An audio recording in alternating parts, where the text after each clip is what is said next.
베드로가 베드로 전서라고 하는 이 편지를 쓰는 이유는 고난을 경험하고 있는 성도들, 그리고 앞으로 더 큰 고난을 받을 성도들, 그 성도들에게 소망을 주기 위해서 이 편지를 쓰고 있습니다.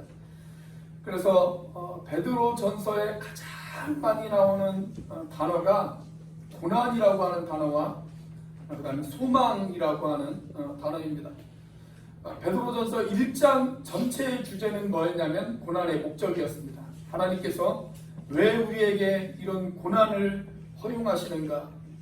우리는 이 부분에 대해서 이미 1장에서 살펴보았습니다. 자, 이제 2장으로 넘어오면 2장의 주제는 뭐냐면 고난의 모본이라고 이야기할 수가 있습니다. 고난이 우리에게 왔을 때 우리가 본받고 따라가야 될 중요한 모델이 있다라고 하는 이야기죠. 물론 그 모델이 누구냐면 예수님이십니다. 그래서 2장의 핵심 구절이 있다면 2장 21절 말씀입니다. 자, 우리 2장 21절 말씀을 같이 한번 읽어보도록 하겠습니다. 시작. 이를 위하여 너희가 부르심을 받았으니 그리스도도 너희를 위하여 고난을 받으사 너희에게 본을 끼쳐 그 자취를 따라오게 하려 하셨느니라. 자, 예수님도 고난을 받으셨어요. 그래서 우리가 고난을 받을 때 고난 받으신 예수님, 그 예수님을 생각하면서 그래, 예수님도 고난 받으셨지. 그 예수님께서 고난 받으셨을 때 이렇게 하셨지. 그리고 우리에게 이렇게 하라고 하셨지. 이것을 우리가 깨닫고 배우게 하려고 그분께서 기꺼이 고난을 받으셨다라고 그렇게 성경은 이야기하고 있습니다. 사실 우리가 신앙이 성숙해야 되는 궁극적인 이유가 무엇이냐면 예수님을 닮아가려고 우리의 신앙은 성숙해야 합니다. 여러분, 우리가 신앙생활을 하면서 구원이 우리의 최종 목적이 아니에요. 구원은 출발이에요. 출발. 우리가 정말 예수님을 믿었다면 우리는 이미 구원 받고 출발하는 것입니다. 그게 목적이 아니에요. 그건 시작이에요. 우리의 최종 목적은 뭐냐? 우리의 최종 목적은 예수님을 닮아가는 것입니다. 자, 거기에 대해서 에베소서 4장 13절 말씀이 이렇게 이야기하고 있습니다. 우리가 너무나도 잘 아는 말씀이죠. 같이 한번 읽어보겠습니다. 시작. 우리가 다 하나님의 아들을 믿는 것과 아는 일에 하나가 되어 온전한 사람을 이루어 그리스도의 장성한 분량이 충만한 데까지 이르리니. 자, 여기 우리 신앙생활의 궁극적인 목적이 어디에 있다고 이야기하고 있습니까? 그리스도의 장성한 분량에 이르도록 우리가 자라나가는 것, 그것이 우리 신앙생활의 최종 목적이다. 그렇게 이야기하고 있습니다. 그리고 이런 성숙을 위해서 하나님께서 저와 여러분들의 인생의 장에 허락하신 것이 무엇이냐면 바로 고난이라고 하는 것입니다. 그래서 이런 고난이 올 때 저와 여러분들이 질문해야 될 가장 중요한 질문은 이것입니다. 내가 어떻게 이 고난을 피해서 도망갈 수 있을 것인가? 이것을 질문하는 것이 아니라 이 고난을 통해서 내가 어떻게 성숙을 이루어 나갈 것인가? 우리가 이걸 질문을 던져야 돼요. 우리가 고난이 왔을 때, 고난이 오면 누구나 다 아파요. 누구나 다 힘이 듭니다. 그래서 고난이 오면 그 고난을 누구나 다 피하고 싶고 누구나 다 도망가고 싶어 합니다. 그런데 그 고난을 피해서 달아나는 것보다 더 중요한 것이 있습니다. 그것이 뭐냐면 하나님께서 나에게 이 고난을 왜 허락하셨는가? 그 고난의 뜻을 알고 그 고난을 허용하신 그 하나님의 뜻을 알고 어떻게 내 인생 가운데 그 뜻을 이루어가며 살 것인가? 우리가 그것을 더 중요하게 생각해야 됩니다. 그래서 오늘 베드로는 저와 여러분들이 그런 성숙을 이루기 위해서 우리가 붙잡아야 될 세 가지를 이야기하고 있어요. 우리가 붙잡아야 될 세 가지. 자, 성숙을 위해서 우리가 붙잡아야 할 것 무엇일까요? 첫째로 순전하고 신령한 말씀을 붙잡아야 합니다. 순전하고 신령한 말씀을 붙잡아야 합니다. 자, 정상적인 그리스도인이라면 누구나 영적으로 건강하게 자라나가기를 소망할 것입니다. 그런데 그렇게 자라기 위해서 우리에게 반드시 필요한 것이 있는데 그것이 바로 하나님의 말씀입니다. 하나님의 말씀. 우리는 하나님의 말씀을 통해서 자랄 수 있습니다. 그래서 하나님의 말씀은 우리가 영적인 성숙을 이루는 데 있어서 유일하고 완전한 그런 도구다라고 그렇게 이야기할 수가 있습니다. 자, 그런 의미에서 오늘 본문의 1절과 2절 말씀을 보면 사도 베드로는 우리가 성숙하기 위해서 버릴 것이 있고 사모해야 될 것이 있다, 그렇게 이야기하고 있습니다. 버릴 것이 있고 사모해야 될 것이 있어요. 여러분, 우리가 영적으로 건강하게 자라가기 위해서는 이 두 가지를 잘 하셔야 됩니다. 버릴 것을 버릴 줄 알아야 됩니다. 그리고 사모해야 될 것을 사모할 줄 알아야 됩니다. 그래야 영적으로 성숙할 수가 있습니다. 자, 먼저 버릴 것에 대한 강조가 나와요. 2장 1절 말씀. 자, 같이 한번 읽어보겠습니다. 시작. 그러므로 모든 악독과 모든 기만과 외식과 시기와 모든 비방하는 말을 버리고, 자, 여기 마지막 부분에 보면 버리라, 그런 말이 나옵니다. 버리라. 자, 어린아이가 육체적으로 건강하게 자라기 위해서는 성장하면서 버려야 될 것이 있어요. 먹지 말아야 될 것들이 있습니다. 불량식품이나 아니면 지나치게 자극적인 음식들, 그런 것들은 몸에 해로워요. 좀 더 크면 술이나 담배나 이런 것들도 버릴 줄 알아야 됩니다.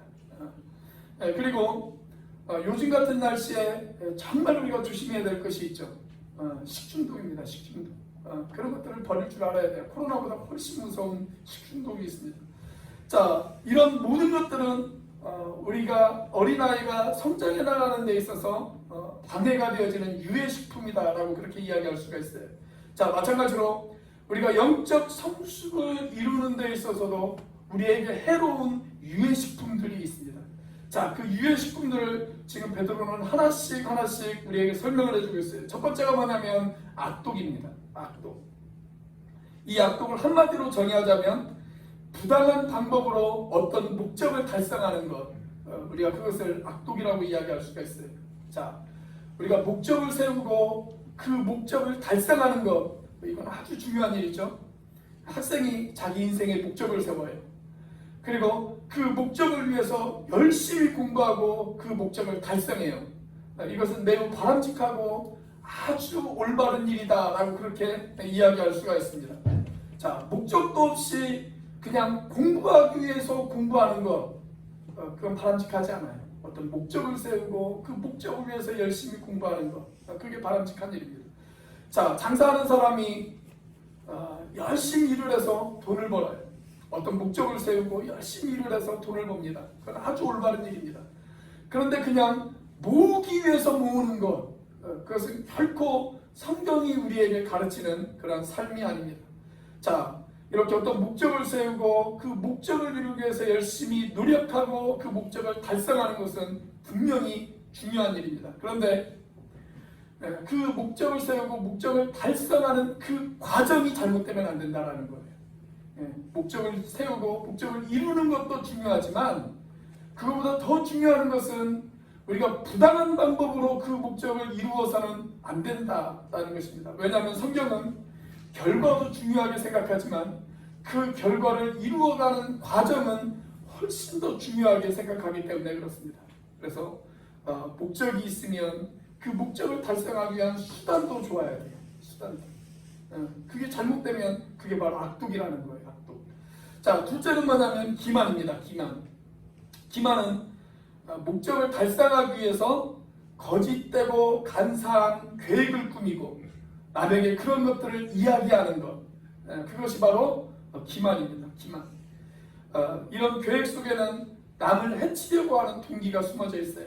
우리가 마태복음 26장 3절과 4절 말씀을 보면 대제사장들과 백성의 장로들이 예수님을 죽이려고 계획을 세우는 장면이 등장을 합니다. 그게 뭐냐면 그게 바로 기만이에요. 기만. 자, 세 번째는 외식이다라고 그렇게 이야기하고 있습니다. 외식. 이 외식이라고 하는 말은 본래 마스크, 즉 가면이라고 하는 말에서 유래되어진 말입니다. 자, 고대 배우들은 연기를 할 때 얼굴에 가면을 쓰고 연기를 했어요. 그리고 그렇게 연기할 때는 다른 사람의 인생을 살아갑니다. 자, 그런데 우리도 인생을 살아가면서 얼마나 가면을 쓰면서 그렇게 살아갈 때가 얼마나 많이 있습니까? 그래서 남들이 보기에는 착한 척, 선한 척, 거룩한 척, 그렇게 하면서 살아갈 때가 참 많이 있잖아요. 그게 바로 외식이에요. 성경에서 외식하는 사람들의 가장 대표적인 사람이 누구냐면 바리새인들입니다. 그래서 예수님께서 종종 이 바리새인들을 향해서 회칠한 무덤 같다, 그렇게 이야기를 하시잖아요. 회칠한 무덤 같다. 무덤 주변에 하얀 석회를 칠해요. 그래서 보기에는 예뻐 보여요. 그런데 그 안에는 썩어진 것들과 냄새나는 것들이 가득하다. 그것이 바로 외식이다 라고 그렇게 성경은 우리에게 경고하고 있습니다. 자, 네 번째는 시기입니다. 시기. 이것은 진실을 왜곡해서 다른 사람을 함정에 빠뜨리는 것. 이것이 바로 시기입니다. 내 어떤 유익을 위해서, 아니면 나의 어떤 재미를 위해서 진실을 왜곡해서 다른 사람을 함정에 빠뜨리는 것. 그것이 바로 시기예요. 사실이 아닌 것을 가지고 다른 사람들에게 이야기하고 다녀요. 최근에 그 한강에서 20대 그 의대생이 한 명 죽었죠. 아직 확실한 그 사건의 결과가 나오지 않았어요. 그런데 처음 이 사건이 알려졌을 때 모든 언론들은 함께 술을 마신 친구를 범인으로 단정을 해버렸습니다. 그래서 자극적인 제목을 뽑아요. 클릭수를 높이기 위해서 아주 자극적이고 선정적인 그런 제목들을 뽑습니다. 그런데 최근에 경찰이 발표하는 내용들을 좀 종합해보면 술에 취해서 아마 스스로 한강에 뛰어든 것으로 그렇게 내용이 점점 좁혀지고 있습니다. 그것이 바로 시기예요. 내 어떤 유익을 위해서, 그리고 나의 어떤 재미를 위해서 왜곡해서 다른 사람들에게 거짓을 이야기하는 것, 사실을 왜곡하는 것, 그것이 바로 시기입니다. 자, 마지막으로 뭐가 나오냐면 비방이 나옵니다. 비방하는 말. 자, 이 비방하는 말을 우리가 다른 단어로 이야기하자면 뒷담화라고 그렇게 이야기할 수가 있습니다. 뒷담화. 비방이라고 하는 말을 우리가 헬라어로 살펴보면 두 개의 단어가 합쳐져서 되어졌어요. 하나는 무엇 아래에 숨어서 라고 하는 말과 말, 우리 입에서 하는 말이라고 하는 단어가 합쳐져서 되어진 그런 단어입니다. 그러니까 떳떳하게 이야기하지 못하고 어디에 숨어서 몰래 다른 사람들의 흉을 보고 이야기하는 것, 그게 바로 비방이에요. 비방. 여러분, 우리가 사회생활을 하다 보면, 또 우리가 다른 사람들을 만나서 이야기하다 보면 누군가를 흉보는 것을 습관처럼 하는 사람이 있어요. 그래서 항상 그 사람 입에선 다른 사람에 대해 좋은 말을 할 데가 없고 다른 사람들에서 흉보는 말만 합니다. 이 사람은 이래서 싫고 저 사람은 저래서 재수없고 그런 이야기들만 해요. 여러분 주변에 그런 사람들이 있다면 그런 사람들을 한번 잘 관찰해 보십시오. 그런 사람 치고 신앙이 좋은 사람이 없어요. 왜냐하면 버려야 될 것을 버리지 못해서 신앙이 성장하지 못하기 때문에 그렇습니다. 여러분, 우리가 버려야 될 이런 모든 것들을 버릴 때 우리의 신앙이 성숙할 수가 있어요. 그래서 하나님이 왜 우리의 인생의 마당에 고난을 허락하시는가? 이런 것들을 버리라고 고난을 허락하시는 겁니다. 너희들이 이런 것들을 좀 버리면서 살아라. 고난이 왔을 때 버려야 될 것들을 버리면서 살라고 주님께서 저와 여러분들에게 고난을 허락하십니다. 자, 1절에서 가장 중요한 단어가 버리라 라고 하는 단어였다면 2절에서 가장 중요한 단어는 사모하라 라고 하는 단어입니다. 자, 버려야 할 것이 있다면 이제는 사모하며 붙잡아야 될 것이 있어요. 자, 그 붙잡아야 할 것이 무엇일까요? 하나님의 말씀입니다. 자, 우리 2절 말씀 같이 한번 읽어보겠습니다. 시작. 갓난아기들 같이 순전하고 신령한 젖을 사모하라. 이는 그로 말미암아 너희로 구원에 이르도록 자라게 하려 함이라.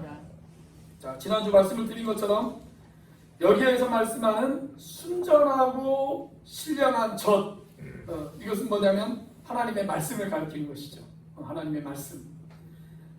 갓 태어난 아기가 젖을 먹고 자라는 것처럼 우리도 순전하고 신령한 젖인 하나님의 말씀을 먹어야 우리가 자라날 수 있다.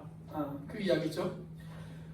유명한 전도자였던 D.L. 무디 목사님은 이런 이야기를 한 적이 있습니다. 죄가 우리를 성경에서 멀게 하거나 아니면 성경이 우리로 죄에서 멀리하게 한다. 이 말을 좀 더 쉽게 여러분들에게 이야기를 하자면 이런 말입니다. 우리가 죄를 가까이 하면 성경에서 멀어져요. 그런데 반대로 우리가 성경을 가까이 하면 죄에서 멀어져요. 우리 최근에 성경 읽기 반에 들어오셔서 열심히 성경을 읽으시는 분들의 얼굴을 한번 자세히 관찰해 보십시오. 성경을 가까이 하다 보니까 죄에서 멀어져서 얼굴에서 빛이 나는 것 같지 않습니까? 빛이 나는 것 같아요. 저는 여러분, 우리가 내가 죄를 안 지어야지 이런 결단만 가지고는 우리가 죄를 안 지을 수가 없어요. 우리가 뭘 안 하려고 할 때 내가 그것을 안 해야 되겠다 이런 결단만 하는 걸 가지고는 뭘 안 할 수가 없습니다.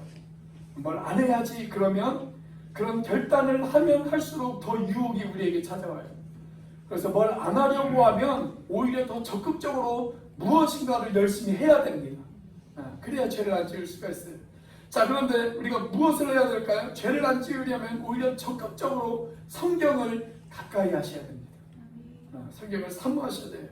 그래서 여러분, 현재 나와 말씀의 거리가 현재 나와 하나님의 거리와 같다, 이렇게 보시면 됩니다. 그래서 말씀을 가까이 하는 사람은 하나님과도 가까워요. 그런데 말씀을 멀리하는 사람은 하나님과도 거리가 멉니다. 그래서 말씀을 사모하는 것, 이것이 영적 성장의 지름길이다, 그렇게 이야기할 수가 있어요. 제가 지난주에 말씀을 사모합시다, 그렇게 설교 말씀을 드렸습니다. 그래서 저는 새벽 예배와 수요일 예배에 말씀을 사모하시는 분들이 더 많이 나올 줄 알았습니다. 그런데 더 적게 나오셨습니다. 말씀을 사모할 수 있는 아주 좋은 행사가 하나 계획되어져 있습니다. 우리 교회 입구에 보시면 라이즈 업 배티스트라고 하는 프로그램이 우리 교단에서 계획되어져 있어요. 우리 총회장 목사님이 안 계셔서 하는 말이지만 참 일을 잘하신다고 생각합니다. 이런 아주 좋은 프로그램을 계획도 하시고, 번역하면 침례교회 일어나라, 이런 말이잖아요. 침례교회 일어나라. 우리 교단의 대표적인 설교가들이 총출동해가지고 6월 14일부터 25일까지 보름 동안 온라인 기도회를 실시합니다. 사실 제가 살짝 삐져가지고 안 하려고 했어요. 우리 교단의 대표적인 설교가들이 총출동했는데 저한테는 연락이 안 오더라고요. 그런데 보니까 총회장님도 빠지셨어요. 총회장님도 빠지셨는데 내가 뭐라고, 이런 마음으로, 기쁜 마음으로 이 행사를 동참하기로 했습니다. 여러분, 우리가 작년에 실시했던 다니엘 기도회 있잖아요. 우리가 그 다니엘 기도회처럼 2주 동안 매일 밤 교회에서 온라인으로 말씀을 들으며 같이 기도하는 그런 시간을 가지려고 합니다. 여러분, 기다려지지 않으십니까? 저는 이 포스터를 받는 순간부터 흥분이 되더라고요. 우리 교단의 아주 대표적인 설교가들이 출동해서 야, 정말 귀하고 복된 은혜의 시간이 되어지겠다라는 생각이 들었습니다. 여러분들에게도 저와 같은 사모함이 있기를 주의 이름으로 축원합니다.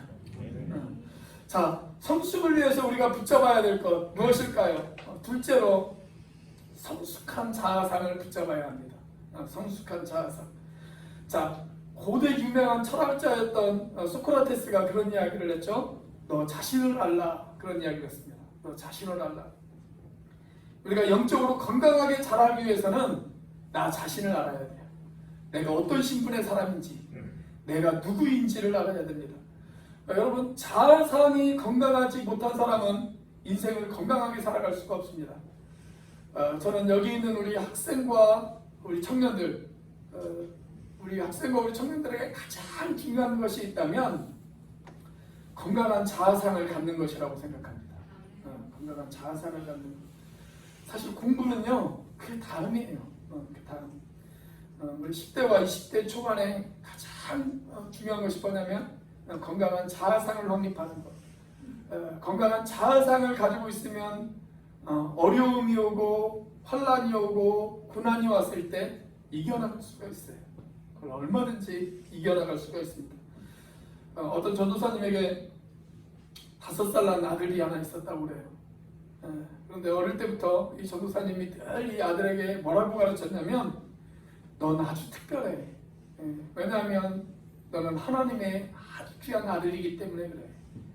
하나님께서 너를 아빠에게 주신 너는 아주 귀한 선물이야.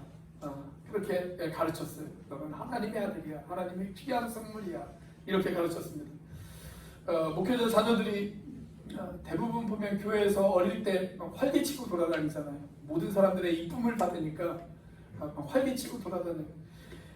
이 아이도 어느 주일날 교회당을 내 집 앞방처럼 활개치고 돌아다녔다고 합니다.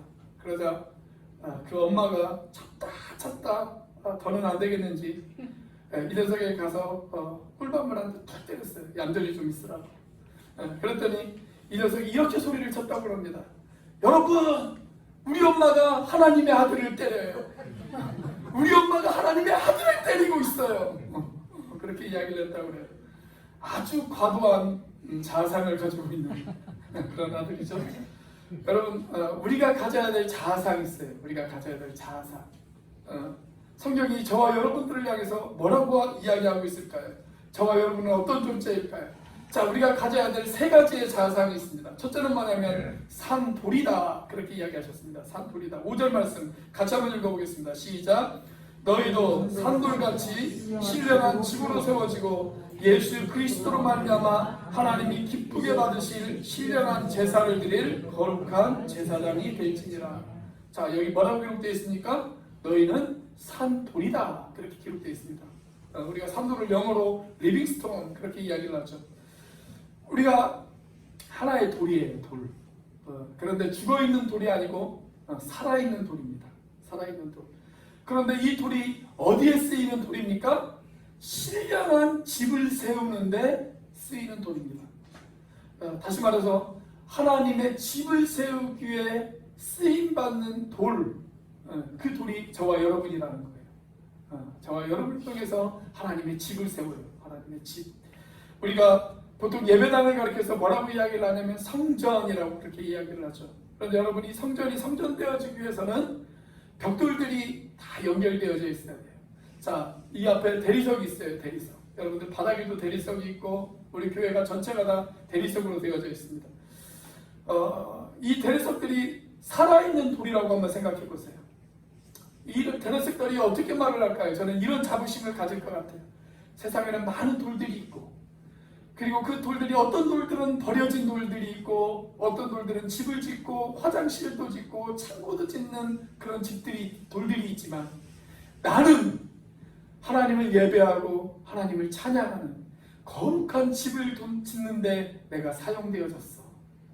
여러분, 그 돌들이 그런 자부심을 갖지 않을까요? 아마 이 돌들이 살아서 말을 한다면 저는 그런 말을 할 것 같아요. 나는 하나님의 집을 짓는데 사용되어진 거룩한 돌이야. 여러분, 성경에서 말하는 교회라는 것은 믿는 사람들의 모임이죠. 저와 여러분들이 바로 교회예요. 그런데 저와 여러분들이 교회를 이룰 때 어떻게 이룹니까? 저와 여러분들이 벽돌 한 장 한 장이 되어져서 그것이 모여서 차곡차곡 쌓여 하나님의 집을 이루었습니다. 그러면 저와 여러분들이 가져야 될 자부심이 무엇일까요? 나는 하나님의 거룩한 집의 한 부분이야. 우리가 그런 자부심을 가져야 되지 않겠어요? 자, 우리가 집을 지을 때 중요한 것이 뭐냐면 기둥을 세워요. 그리고 그 기둥을 받쳐주는 모퉁이 돌이 아주 중요합니다. 그 기둥을 든든하게 받쳐줄 수 있는 모퉁이 돌이 아주 중요해요. 그런데 오늘 말씀을 보면 이 모퉁이 돌이 누구라고 이야기를 하고 있습니까? 예수님이죠. 자, 6절 말씀 같이 한번 읽어보겠습니다. 시작. 성경에 기록되었을 보라, 내가 택한 보배로운 모퉁이 돌을 시온에 두노니 그를 믿는 자는 부끄러움을 당하지 아니하리라 하였으니. 자, 그래서 나라는 존재는 누구냐면 산돌이에요. 그런데 그 돌이 어디와 연결되어 있냐면 그 건물의 기초가 되어지는 모퉁이 돌에 연결되어져 있습니다. 여러분, 한번 생각해 보세요.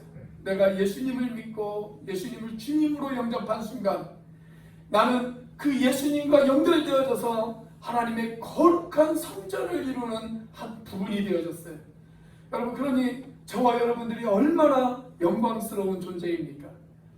우리가 여기에 대한 자부심이 있다면 여러분, 저와 여러분들이 인생을 대하는 모습이 얼마나 달라질 수가 있을까요?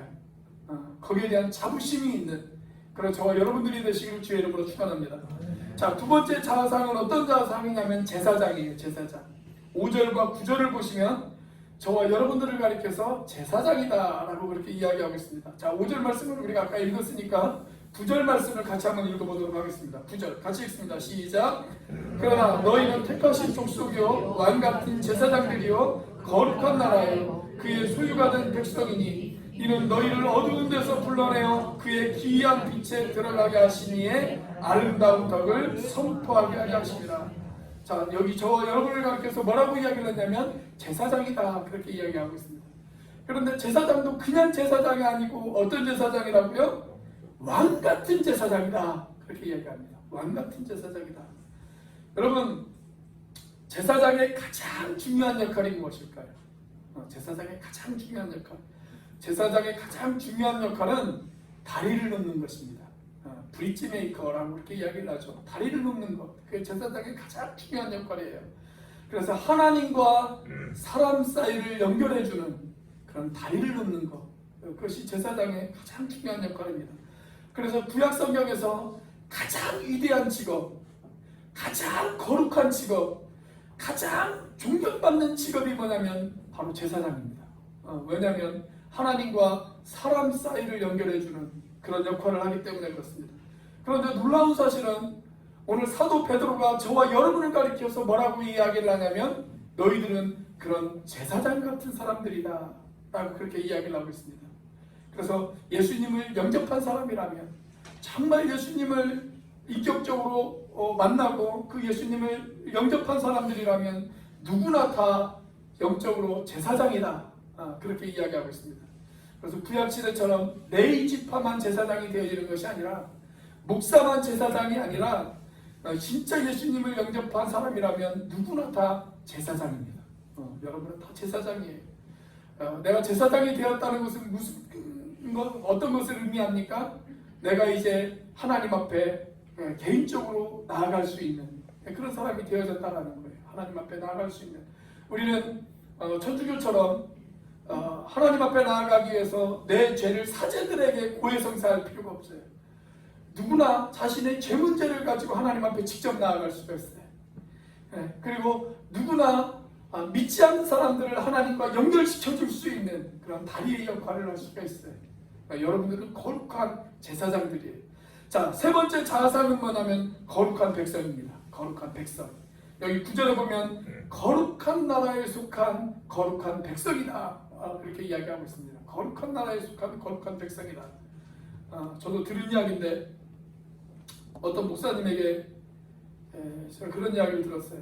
이 목사님 교인 중에 아주 익살스럽고 재미있는 분이 한 분 계시대요. 근데 이분이 어느 날 나라의 부름을 받아서 어떤 나라의 대사로 임명이 되어졌다고 합니다. 근데 평상시에는 이분이 장난기도 많고 유머도 많고 아주 익살스러운 그런 분이셨는데 몇 년 뒤에 이 목사님이 그분이 대사로 근무하고 있는 그 나라를 방문을 하게 되어졌대요. 그래서 오래간만에 그분을 만났어요. 그런데 옛날 익살스러운 모습이 하나도 보이지 않더래요. 그래서 이렇게 이야기를 했답니다. 그냥 말 그대로 대사님 말 그대로 정말 거룩한 대사가 되셨네요. 옛날 모습 다 없어지셨네요. 그렇게 이야기를 했더니 이분이 그렇게 이야기를 하시더랍니다. 이 짓 하다 보니 많이 변했죠. 그러더랍니다. 이 짓 하다 보니 많이 변했죠.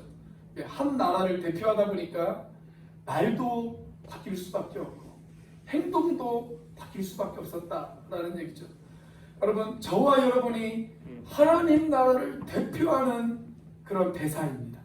그렇다면 우리가 하나님 나라의 백성답게 그렇게 살아가야 되지 않겠습니까? 우리가 하나님의 백성이라면 내가 하나님의 백성답게 살아가야죠. 자, 지금 베드로가 이런 자상 이야기를 왜 우리에게 꺼내고 있을까요? 여러분은 하나님의 집의 한 부분입니다. 여러분은 거룩한 제사장입니다. 여러분 거룩한 나라에 속한 거룩한 하나님의 백성입니다. 이런 이야기를 베드로가 지금 왜 꺼내고 있을까요? 한마디로 말하면 너희들의 신분이 그러하니까 거기에 맞는 합당한 삶을 살아라 이 이야기입니다. 너희들이 거룩한 산돌이야. 너희들은 제사장이야. 하나님 나라의 거룩한 백성이야. 그러니 거기에 맞는 신분대로 살아. 그것이 바로 성숙이야.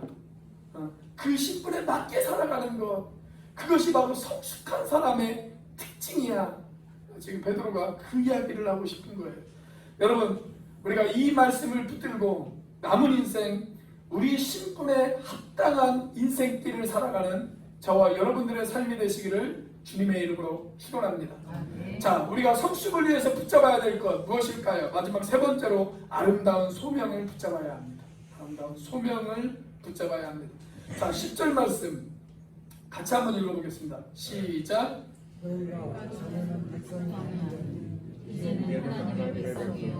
전에는 긍휼을 얻지 못하였더니 이제는 긍휼을 얻은 자니라.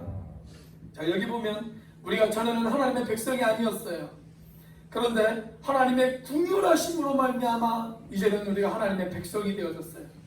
그러면 저와 여러분을 왜 하나님의 거룩한 백성으로 삼아 주셨느냐? 이게 중요한 거죠. 우리를 왜 하나님의 거룩한 백성으로 삼아 주셨느냐? 왜 그럴까요? 자, 그 이유가 9절 마지막 부분에 소개가 되어지고 있습니다. 자, 9절 중간 부분에 보면 이렇게 기록되어 있죠.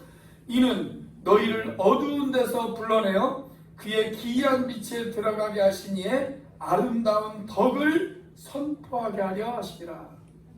자, 여기 우리를 어두운 데서 불러내어서 하나님의 거룩한 제사장으로 삼아주시고 하나님의 거룩한 나라의 백성으로 삼아주신 이유, 그 이유가 뭐예요? 하나님의 아름다운 덕을 선포하게 하기 위해서. 옛날 성경에는 선전하게 하려 하시니라, 이렇게 번역을 해놓았어요. 여러분, 이게 뭐냐면 이게 우리의 사명이죠. 이게 우리의 소명이에요. 우리의 소명은 하나님의 아름다운 덕을, 하나님의 아름다운 은혜를, 하나님의 아름다운 자비를, 하나님의 아름다운 사랑을 선전하고 선포하게 하기 위해서 하나님이 저와 여러분들을 거룩한 제사장이요 거룩한 백성으로 삼아주신 줄로 믿으시기를 바랍니다. 이렇게 하나님을 선전하고 선포하는 것, 여러분, 그 사람이 성숙한 사람이에요. 그 사람이 성숙한 사람. 자, 그렇다면 우리가 무엇으로 선전하고 무엇으로 선포해야 될까요? 우리의 말을 통해서, 우리의 행동을 통해서, 우리의 삶을 통해서 하나님의 아름다운 덕을 선전하고 선포해야 됩니다. 우리가 이 사회에서 어떻게 하나님의 아름다운 덕을 선전하고 선포해야 하느냐, 거기에 대해서는 11절 말씀부터 아주 자세하게 우리에게 이야기를 해주고 있어요. 자, 그래서 다음 주 설교 제목은 그리스도인의 슬기로운 사회생활입니다. 우리가 이 사회 가운데 어떻게 아름다운 덕을 선전하고 선포해야 되느냐, 그 부분에 대해서 이야기해주고 있습니다. 자, 아까 제가 구약시대의 제사장들이 가장 중요한 역할, 그건 하나님과 사람 사이를 연결시켜주는 일이다 라고 이렇게 말씀을 드렸죠. 자, 그들이 구약시대 제사장들은 하나님과 사람 사이를 어떤 방법으로 연결시켜 주었습니까? 제사를 통해서 연결시켜 주었어요. 그런데 제사를 드리려면 반드시 필요한 것이 있죠. 뭐가 필요할까요? 제물이 필요합니다. 제물. 소나 양을 잡아서 그걸 제물 삼아 하나님과 사람을 연결시켜 주었습니다. 자, 그런데 신약시대에는 저와 여러분이 제사장이에요. 그러면 우리도 제사장이 제사를 드려야 되잖아요. 그러면 우리의 제물은 무엇일까요? 저와 여러분들이 드려야 될 제물, 그 제물이 무엇일까요? 우리의 가장 좋은 제물, 로마서 15장 16절은 우리가 드려야 될 제물에 대해서 이렇게 이야기하고 있습니다. 같이 한번 읽어보겠습니다. 시작. 이 은혜는 곧 나로 이방인을 위하여 그리스도 예수의 일꾼이 되어 하나님의 복음의 제사장 직분을 하게 하사 이방인을 제물로 드리는 것이 성령 안에서 거룩하게 되어 받으실 만하게 하려 하시니라. 하나님이 저와 여러분들을 복음의 제사장으로 삼아주셨어요. 그리고 복음의 제사장 된 우리가 드려야 되는 제물, 그 제물이 뭐라고요? 이방인이다. 이방인을 제물로 드려라. 그렇게 이야기하고 있습니다. 내가 아직 예수님을 알지 못하는 사람들, 그 사람들에게 복음을 전해서 그 사람에게 하나님을 전하고 예수 그리스도의 그 복음을 전하고 그리고 그들에게 예수 그리스도를 알게 하는 것, 그것이 바로 저와 여러분들을 제사장 삼아주신 이유다라는 것입니다. 그렇게 다른 사람들에게 복음을 전하면 그것이 그 사람에게도 좋은 것이지만 누가 더 좋을까요? 내가 더 성숙해요. 사실 내가 더 성숙합니다. 제가 중학교 때 저희 반에 친구 하나가 있었는데 이 친구가 분명히 1학기 때는 저보다 키가 작았어요. 그런데 여름방학이 끝나고 2학기가 개학되어지자마자 이 친구가 학교에 왔는데 저보다 키가 커졌어요. 여름방학 사이에 한 달 조금 넘는 기간 동안에 거의 5cm 이상이 커버렸어요. 저보다 갑자기 확 커가지고 이 친구가 나타났더라고요. 여러분, 우리가 영적으로 언제 갑자기 확 성장하는지 아십니까? 믿지 않는 사람들에게 복음을 전할 때, 그리고 내가 영혼들을 맡아 책임지고 그 영혼들을 양육하기 시작할 때, 그때 그 사람의 믿음이 갑자기 성장해요. 그래서 우리가 전도하시는 분들, 목자들, 교사들, 여러분, 이런 분들이 고생도 하고 수고도 하지만 사실 그분들이 가장 많이 성숙을 이룹니다. 가장 많이 성숙해요. 다른 사람들을 위해서 고생하지 않고 수고하지 않은 사람들, 다른 사람들을 양육해본 경험이 없는 사람들, 복음을 전해본 경험이 없는 사람들, 여러분, 그런 사람들은 언제나 영적인 어린아이의 수준에 불과해요. 그런데 우리가 그런 일들을 할 때 우리의 신앙이 갑자기 성숙하는 것을 볼 수가 있어요. 제가 요즘 한 달 내내 가는 식당이 한 군데 있습니다. 여기 식당 사장님이 우리 여기 계신 우리 최훈 자매님의 친구분이세요. 근데 이분이 아직 예수를 안 믿어요. 그런데 조금만 관심을 가지면 가능하겠다라고 하는 이야기를 우리 최훈 자매님을 통해서 이야기를 들었습니다. 그러면 어떻게 해야 될까요? 찾아가야죠. 찾아가야죠. 그래서 한 달 내내 찾아가고 있습니다. 저만 찾아가는 것이 아닙니다. 저희 자매도 찾아갑니다. 그리고 최훈 자매님과 박흥근 형제님도 찾아갑니다.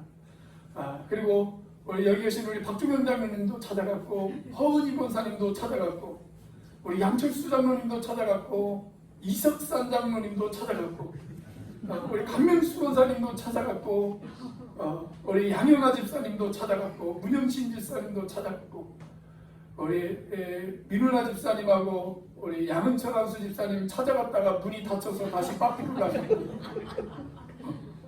우리 한현숙 자매님도 찾아가셨고, 그러셨습니다. 우리 교회 교인들만 찾아간 게 아니에요. 지방의 목사님들도 찾아가셨어요. 지방의 목사님들도 찾아가셨어요. 그 결과 6월 첫째 주부터 출석하시겠다고 약속을 하셨습니다. 할렐루야. 물론 나와야 나오는 것입니다. 물론 나와야 나오는 것이에요. 그런데 여러분, 전도는 그렇게 하는 겁니다. 그 결과 제가 이런 생각을 한번 해봤습니다. 여러분, 한 사람이 예수 믿게 되어지는 것, 그건 한 사람의 노력만으로 되어지는 것이 아니에요. 온 교회가 힘을 모아야 돼요. 온 교회가 힘을 모아야 한 사람을 겨우 온전한 그리스도인으로 성숙시킬 수가 있습니다. 어떤 사람은 찾아가는 사람들이 필요해요. 그리고 어떤 사람들은 그 일을 위해서 같이 기도해주는 사람들이 필요해요. 우리 수요예배 나오시는 분들은 제가 그분들을 위해서 기도해달라고 부탁을 했어요. 그래서 그분들을 위해서 기도하세요. 그분들을 위해서 기도하세요. 이렇게 기도하는 사람들이 필요해요. 찾아가는 사람들도 필요하고 기도하는 사람들도 필요합니다. 그런데 또 필요한 사람들이 있어요. 그분들이 교회 나오셨을 때 그분들에게 관심 가져주고 그분들을 잘 도와주실 수 있는, 그리고 그분들을 잘 이끌어 주실 수 있는 그런 분들이 필요합니다. 자, 집안에 어린아이가 하나 태어났다고 생각을 해보세요.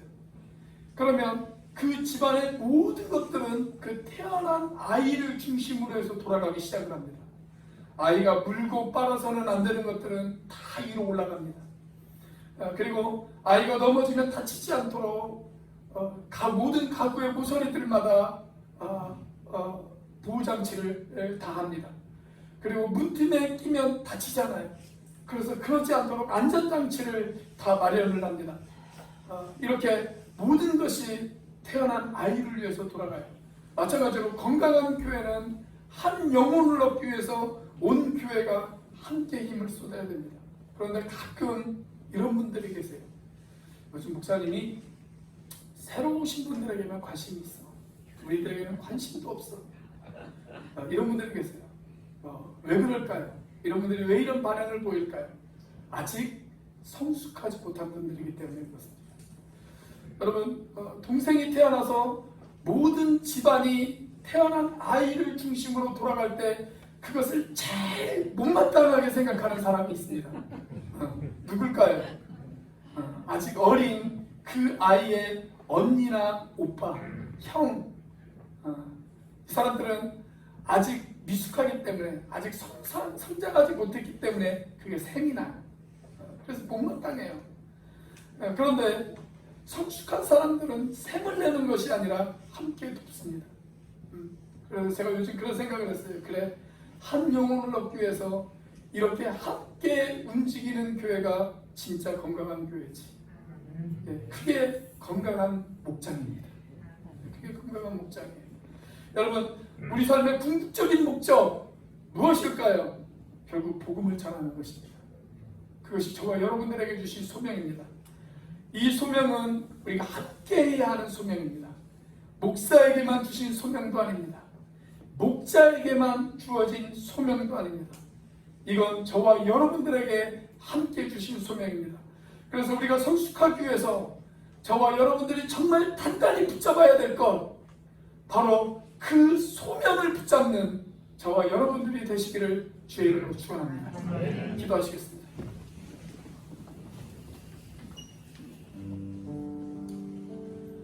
우리 시간 함께 기도하기를 원합니다. 주님, 우리의 신앙이 더 성장하기를 원합니다. 그러기 위해서 마땅히 버려야 될 것들을 버리게 하시고 마땅히 붙잡아야 될 것들을 붙잡을 수 있도록 인도하여 주시옵소서. 순전하고 신령한 하나님의 말씀을 붙잡게 하여 주시옵소서. 건강한 자아상을 붙잡게 하여 주시옵소서. 그리고 우리에게 주신 그 아름다운 소명을 붙잡을 수 있도록 인도하여 주시옵소서. 우리 이 시간 이런 기도 제목을 가지고 함께 기도하도록 하겠습니다. 우리 같이 한번 기도합니다. 하늘과 살아계시며 역사하시는 하나님 아버지 감사합니다. 아버지 하나님, 이 시간 아버지 하나님, 우리 온누리 교회가 건강한 교회가 되어지기를 원합니다. 아버지 하나님, 우리가 더 성숙하기를 원합니다. 하나님, 우리가 더 성장하기를 원합니다. 아버지 하나님, 그러기 위하여 마땅히 버려야 될 것들을 버리게 하여 주시옵소서. 마땅히 붙잡아야 할 것들을 붙잡게 하여 주시옵소서. 마땅히 사모해야 될 것들을 사모하게 하여 주시옵소서. 순전하고 신령한 하나님의 말씀을 사모하게 하여 주시옵소서. 하나님께서 우리를 왕같은 제사장이요 거룩한 나라의 백성이요 하나님과 연결되어진 산골로 아버지 하나님이 우리를 세우셨는데, 아버지 하나님, 그 건강한 자세를 지켜볼 수 있도록 인도하여 주옵소서. 아름다운 소명을 붙잡게 하여 주시옵소서. 아버지 하나님, 그래서 복음을 증거하고 아버지 하나님, 하나님의 영광스러운 복음을, 하나님의 아름다운 은혜를, 하나님의 아름다운 자비를 선포하고 선전하는 우리들이 되어줄 수 있도록 인도하여 주시옵소서.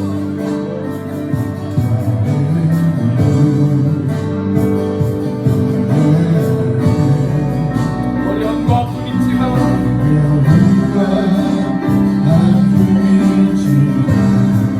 함께하게 주를 바라보고 주를 바라보고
높은 제사장이며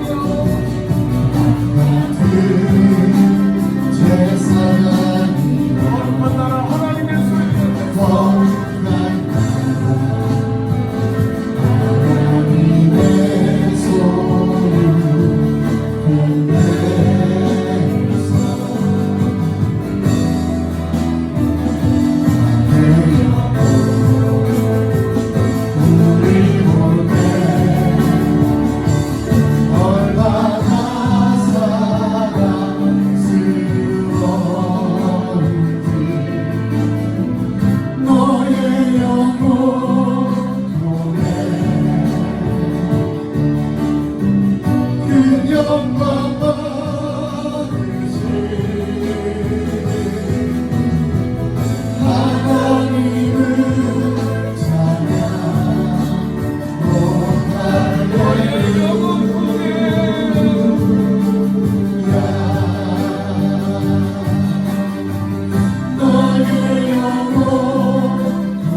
하나님 이 시간 주신 말씀을 가슴에 새깁니다. 우리는 계속 자라나야 합니다. 그리스도의 장성한 분량에 이르기까지 우리가 성장할 수 있도록 인도하여 주시옵소서. 그러기 위해서 버려야 될 것들을 버리게 하시고 붙잡고 사모해야 될 것들을 사모하게 하여 주시옵소서. 순전하고 신령한 하나님의 말씀을 붙잡게 하여 주시옵소서. 우리를 산돌과 거룩한 제사장과 하나님의 소유된 백성으로 부르신 우리의 신분을 깨달아 거기에 합당한 삶을 살아갈 수 있도록 인도하여 주시옵소서. 무엇보다도 우리에게 주신 소명을 깨닫고 하나님의 아름다운 덕을 선포하고 선전하는 인생이 되어줄 수 있도록 인도하여 주시옵소서. 이제는 우리를 위하여 십자가에 달리신 성자 하나님의 은혜와 그 독생자를 죽기까지 내어주신 성부 하나님의 사랑과 지금도 그 사랑을 깨닫게 하시고 충만하게 하시는 성령 하나님의 교통하심이 그리스도의 장성한 분량에 이르기까지 성숙하기 위해 붙잡아야 할 것들을 붙잡기로 작정한 우리 오늘 교회 형제자매들 머리 위에 지금부터 영원까지 함께 하시기를 간절히 축원하옵나이다.